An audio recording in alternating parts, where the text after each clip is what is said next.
Lo bisa nahan kebeeman beli OOTD culture begini nggak? Apalagi ada godaan buy now pay later yang lagi ngetren. Kalau bulan Agustus ini udah sampai 9-10 lah. Lebih ke apa ya, fashion sih. Saldo masih ada tapi sedikit gitu. Pasti kita larinya pakai pay later. Kalau pakai uang digital, entah itu berbentuk pay-nya yang later atau pay now, itu kayak lebih gampang, lebih kayak nggak ada beban.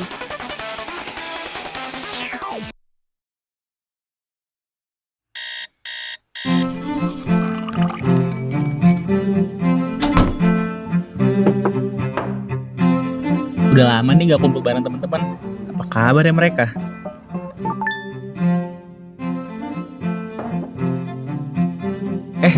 Baru nih jaketnya Bangkit. Sepatu boot saya Bejo juga baru. Jadi kepingin. Berapa ya harganya? Mahal juga. Pas tanggal tua lagi. Perasaan gaji mereka cuma beda-beda tipis sama gue. Alah, jadi julid. Wow, narik banget nih pilihan pembayarannya. Bisa nyicil beberapa kali, nggak ada bunganya pula. Akhir bulan kan gue gajian, nggak bakal kerasa lah. Tunggu. Kenapa jadi impulsif? Gue cek anak-anak lu deh untuk ruginya. Gue ini mau beli barang nih kan. Terus tapi duit gue ini lagi pas-pasan nih sekarang, kondisinya lagi pas-pasan. Transaksi pakai pay later itu first impressionnya gimana sih? Memudahkan banget, tapi makin sekali, 2 kali, 3 kali, nah itu agak konsumtif sih gitu. Mulai belanja pakai pay later tuh sejak kapan emangnya? Kurang lebih ini sih 6 bulan ini. Lebih ke apa ya, fashion sih, baju, jilbab. Kalau dulu kan sebelum pakai fitur ini tuh kayak bener deh nunggu ada uang, nunggu gajian gitu kan. Kalau sekarang itu kan kayak misal kepengen suatu barang, ya udah saat itu juga bisa check out. Saldo masih ada tapi sedikit gitu. Pasti kita larinya pakai pay later. Padahal kan bisa aja kita langsung transfer gitu. Cuma kan ngerasanya ribet. Kalau pakai pay later kan gampang gitu. Pantesan ada kenaikan 55% pengguna transaksi pay later selama pandemi. Kegiatan belanja kayak kita gini kan otomatis pindah ke online. Apalagi nih cara daftarnya cepet. Nggak perlu syarat dokumen dan profile ini itu. Makin jadi ingin beli barang-barang ya. Oke, kalau di lo sendiri gimana tuh? Apakah emang tipikal orang yang akhirnya bisa ngontrol belanjanya atau justru dengan adanya fitur yang mudah ini jadi nggak kekontrol nih belanjanya?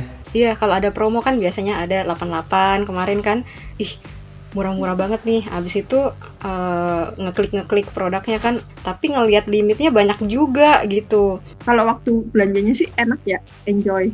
Tapi waktu ini tanggal pembayarannya, baru kerasa berat, kok ternyata tagihannya segini ya gitu. Kebanyakan orang akan kejebak ke situ. Jadi fashion-nya sangat memudahkan banget sih untuk orang-orang yang terbatas gitu, karena terbatas pendapatannya kali ini cuma segini, tapi maunya beli itu.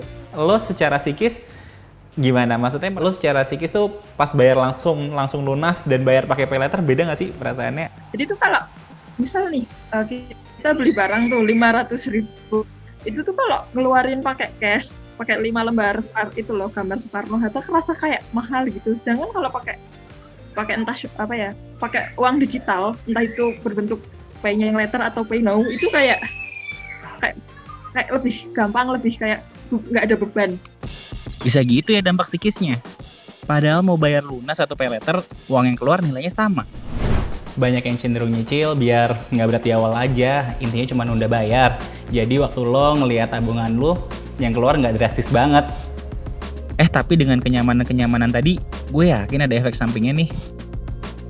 Mel, akhirnya punya pengalaman apa sih yang lo punya nih sekarang dari penggunaan pay later yang udah ini? Kalau yang pengalaman buruknya itu sih ditelepon-teleponin terus, padahal tanggal jatuh temponya tuh masih lama. Dia pun sudah notifikasi by WA dan di apps-nya udah ada notifikasi sebenarnya gitu, tapi tetap telepon juga gitu sih. Lebih jadi kayak nyerang mental kita. Maksudnya kayak jadi kayak ngerasa apply pay later ini tuh kayak dosa besar sampai harus dikejar-kejar, dan itu berlangsung selama 4 bulan kalau nggak salah, padahal kan nggak pernah jatuh tempo dan selalu bayar tepat waktu. Kalau emang nggak benar-benar dibutuhin, ya udah deh nggak usah, dan nggak usah pakai pay letternya juga gitu.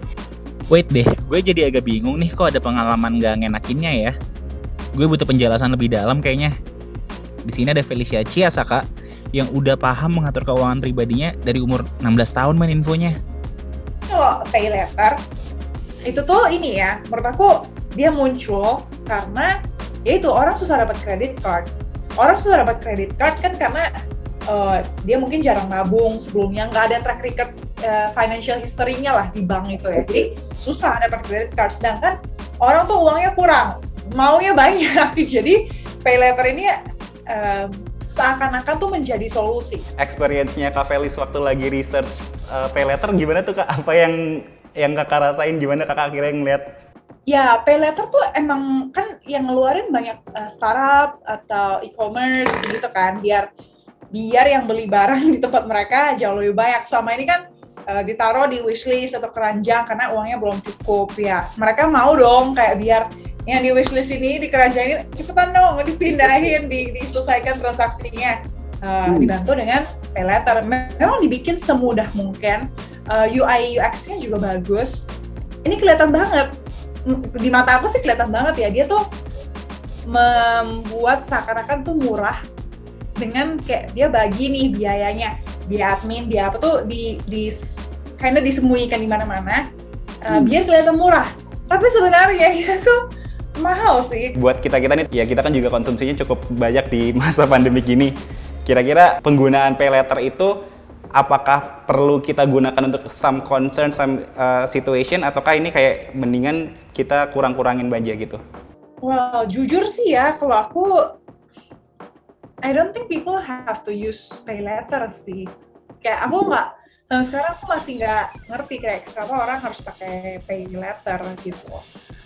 Kalau emang kondisinya income-nya terpotong dan dia harus minjem di pay letter untuk kehidupan sehari-hari, untuk makan misalnya atau untuk transportasi, ya oke lah, masih bisa aku maklumi. Tapi kalau bisa ya minjem dulu kali ya sama kerabat, keluarga terdekat dulu, yang nggak berbunga lah pokoknya.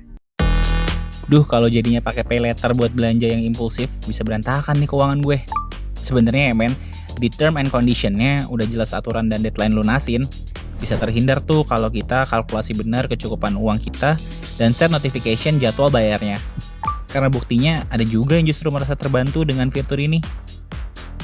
Kalau di rata-rata berapa kali sih dalam sebulan lo transaksi belanja pakai fitur pay letter?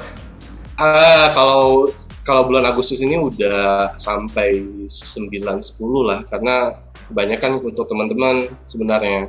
Aku kan relawan juga ya, relawan di salah satu platform yang intinya gerakan warga bantu warga.